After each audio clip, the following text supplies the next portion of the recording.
Well, rowing's in my blood. I grew up rowing in Tasmania from when I was about that high, and my dad would take me out in dinghies. And then I rowed on and off in high school, but not very seriously. When I was in my mid-20s and I was living in London, I took up competitive rowing and began to take it very seriously. And I ended up down the boat club 6 times a week, twice a day. Ended up in the Henley Women's crew a couple of years in a row, and absolutely just lived and breathed rowing for a while. And that's when I found out about ocean rowing. When I walked into the boat club at Barnesbridge one day, and someone had put a notice on the board that said Atlantic rowing, that was the top line of the article, and I just read those 2 words together and I thought, that's it. I found a rowing partner who was looking for someone for the 2007 Atlantic rowing race.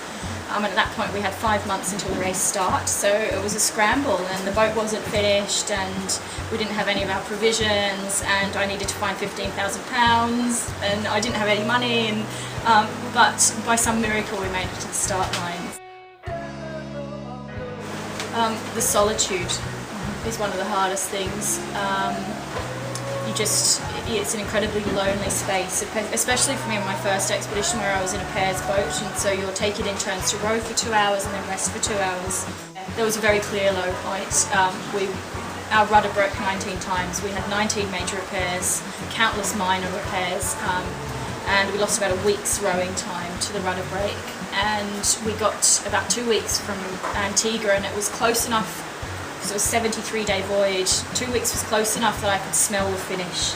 It was like being in a rowing race and you're 20 strokes from finish and you're just about to power down and your mind's at the finish line. And I was in that space, and I had a tiny bolt that was this long, which I needed to use as a top locator pin in our rudder pin, and it should have been about that long.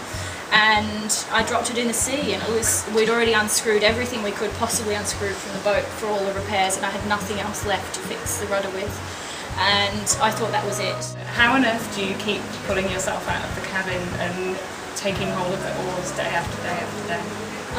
Being with other people helps, because you have to be disciplined. The second journey I did, 3 days in, I sat there every shift thinking, what am I doing? I don't want to be here, this is horrendous. I was so tired, I was hallucinating that giant slugs were crawling across the deck, and I thought, I want to get off the boat, this is awful. And then I got into the groove of it. I'm incredibly inspired by the ocean rowers who did these expeditions back in the 70s.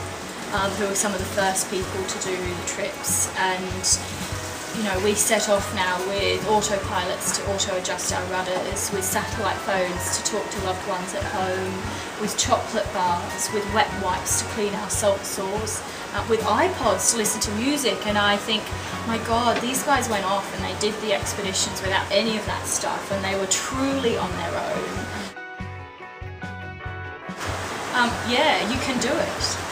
You set yourself a goal, and you set yourself a realistic time frame, and you go and talk to as many people as you could possibly find who've done similar things before, and you learn from them and you make it happen. And you might not have the money, and you might not feel like the kind of people who do this stuff, but if you put it out there and you believe that you can make it happen, it will.